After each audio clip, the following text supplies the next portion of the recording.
Hello बच्चों, आज हम लोग क्वेश्चन नंबर 84 सॉल्व करेंगे। This is very important question and इस क्वेश्चन में बहुत सारे कंसेप्ट्स हैं। ठीक है, तो आराम से सुनेंगे और समझेंगे। क्वेश्चन है, इस सॉलिड स्फीयर 0.5 kg का जो हॉरिजॉन्टल सरफेस पे रखा हुआ है, ठीक है, कोफिशिएंट ऑफ स्टैटिक फ्रिक्शन दिया हुआ है, क्या है 0.27, म्यू की वैल्यू दी हुई है 0.27। ओके, तो हमें क्या फाइंड आउट करना है, the maximum force that can be applied at the highest point. Highest point पे कितना मैक्सिमम फोर्स हम इस सॉलिड स्फीयर के ऊपर अप्लाई करें so that the sphere doesn't slip on the surface.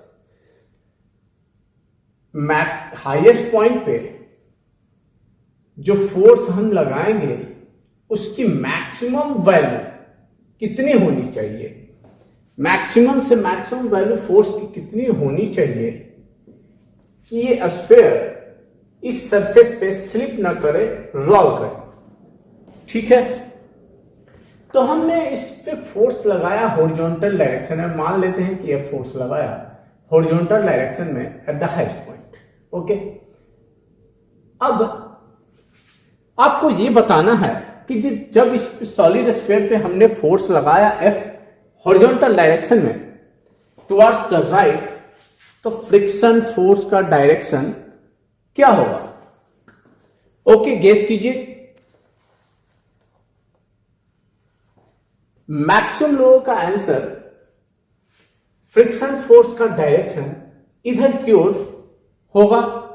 आप मैक्सिमम यही गेस कर रहे होंगे कि फ्रिक्शन फोर्स का डायरेक्शन इधर की ओर होगा। ठीक है, बट फ्रिक्शन फोर्स का डायरेक्शन इस क्वेश्चन में लेफ्ट टुवर्ड्स लेफ्ट नहीं होगा, टुवर्ड्स राइट होगा। इसका लॉजिक क्या है बता रहा हूं मैं। ओके,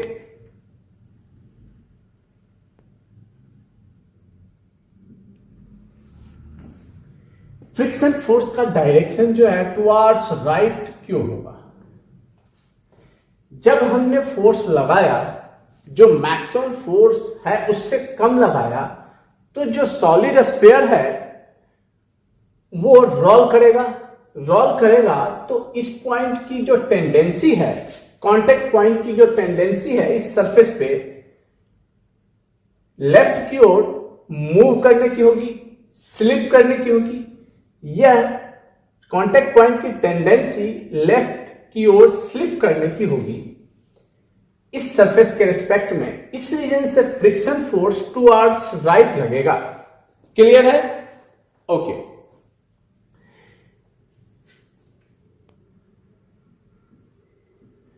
तो फ्रिक्शन फोर्स का डायरेक्शन हमने फाइंड आउट कर लिया, टुवर्ड्स राइट लगेगा। ठीक है, अब अगर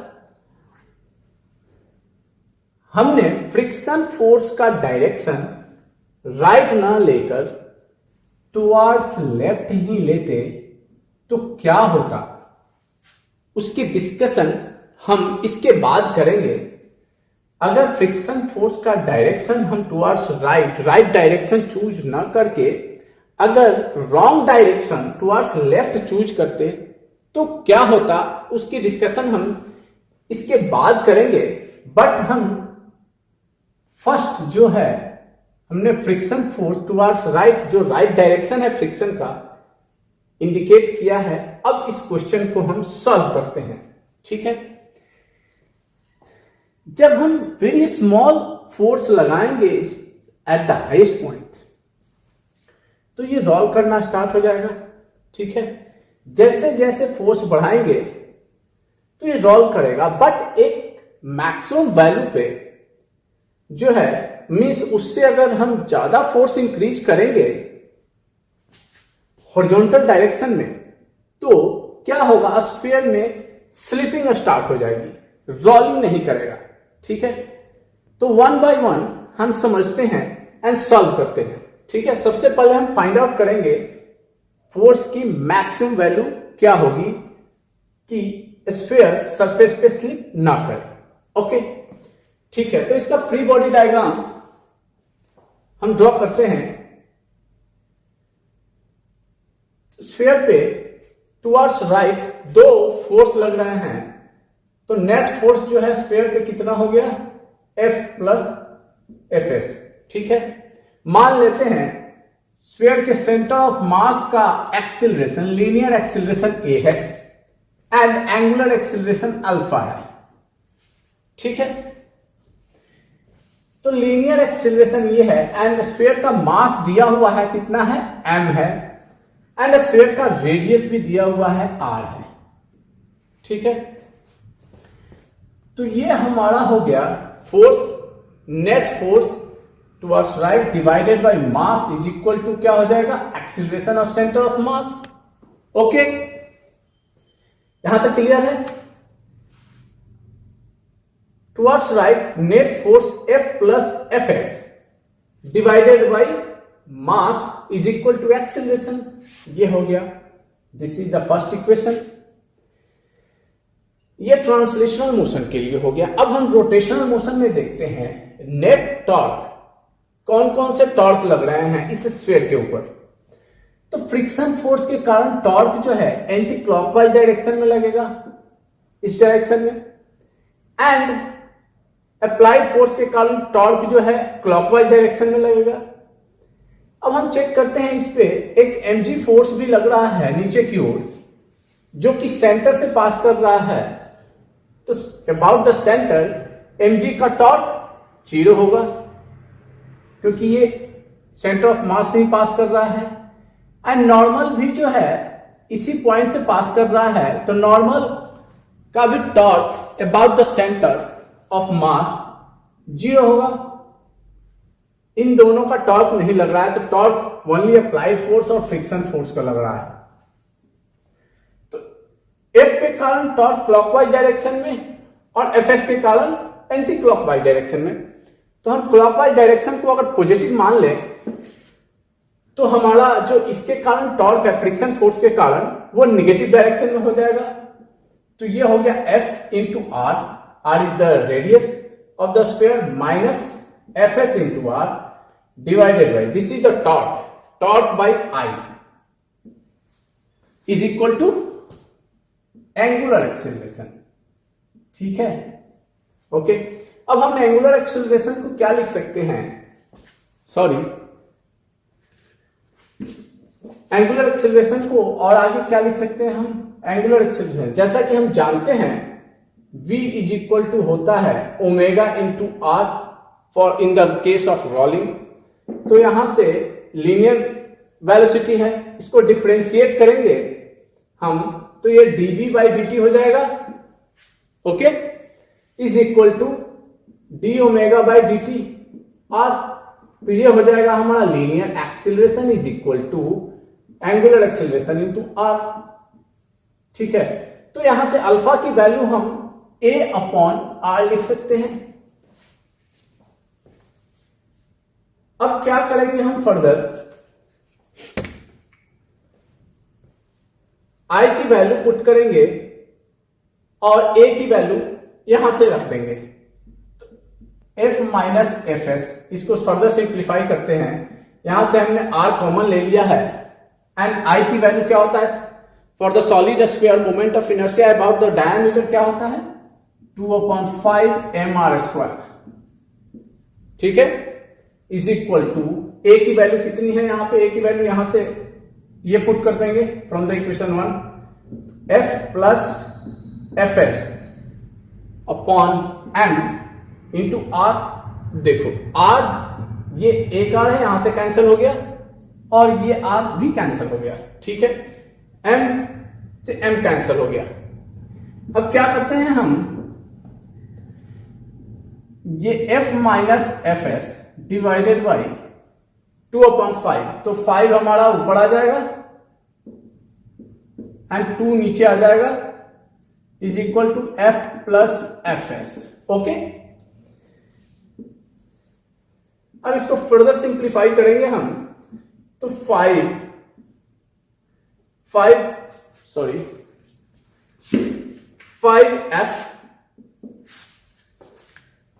minus 5f(s) is equal to 2f plus 2fs। तो ये हो जाएगा हमारा 7fs is equal to 3f। तो fs इज इक्वल टू हो गया 3f/7। ठीक है, fs की वैल्यू हमारी आ गई इतनी। ठीक है, अब हम जानते हैं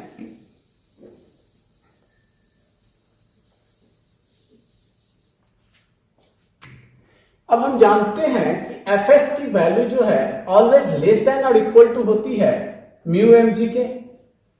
ठीक है, mu n is the normal यहां पे, and n is equal to mg है। यहां पे लिख सकते हैं एक स्टेप और म्यू n के and n is equal to है mg। ओके, तो हम fs की वैल्यू यहां से पुट करेंगे तो हमारा आ जाएगा 3f/7 is less than equal to mu mg। ठीक है, अब म्यू की वैल्यू, m की वैल्यू और g की वैल्यू पुट करेंगे तो म्यू की वैल्यू यहां से लिख सकते हैं f is equal to 7 mu mg divided by 3। अब यहां पे पुट करते हैं वैल्यू तो क्या आ जाएगा हमारा, म्यू की वैल्यू है 2/7 इंटू m की वैल्यू कितनी है 1/2 kg एंड g की value 10 approximately 10 divided by 10।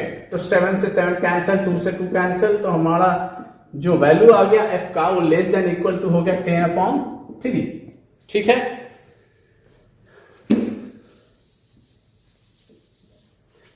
Okay, clear है अभी यहां तक?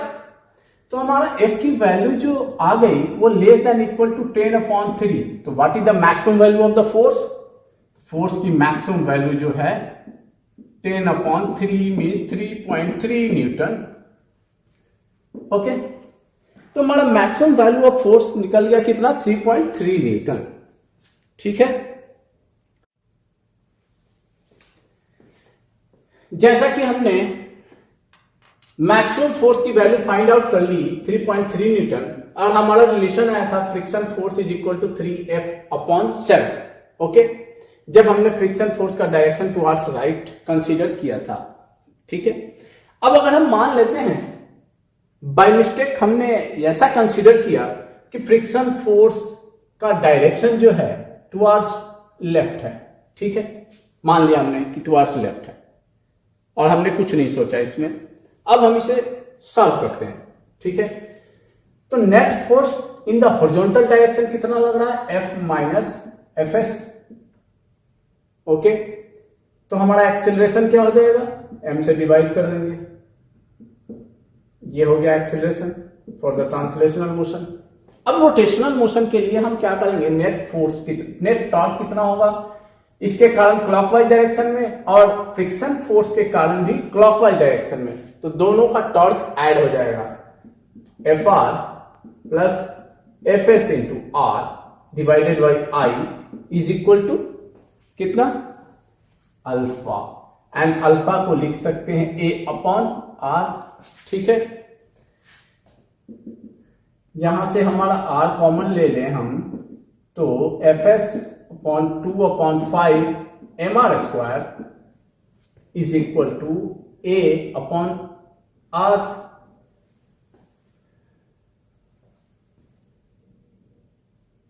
ठीक है, अब A की वैल्यू हम इस इक्वेशन से यहां पे पुट करेंगे। R तो पहले कैंसिल कर दें, तो हमारा आ गया यहां पे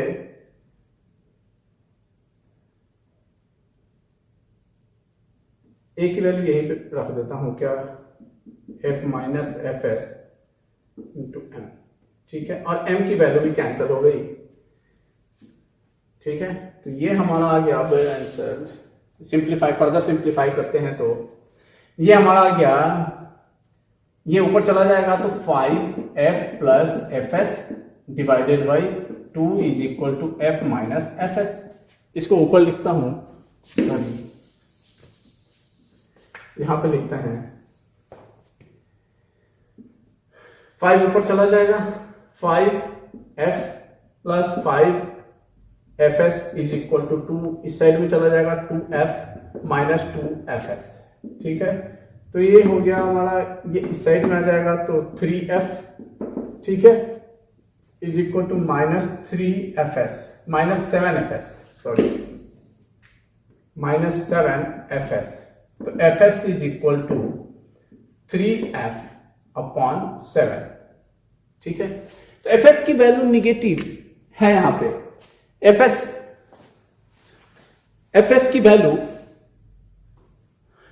की वैल्यू निगेटिव आ रही है यहां पे। ये निगेटिव वैल्यू ये इंडिकेट कर रहा है कि जो हमने फ्रिक्शन फोर्स का डायरेक्शन चूज किया है वो डायरेक्शन गलत है। फ्रिक्शन फोर्स का डायरेक्शन राइट की ओर होगा, लेफ्ट की ओर नहीं होगा। इस केस में भी हमने जब फ्रिक्शन फोर्स लेफ्ट की ओर कंसीडर किया था तो हमारा मैग्नीट्यूड फ्रिक्शन फोर्स का सेम ही आया था, 3F/7, जो कि हमने जब राइट की ओर कंसीडर किया था तब भी सेम ही आया था।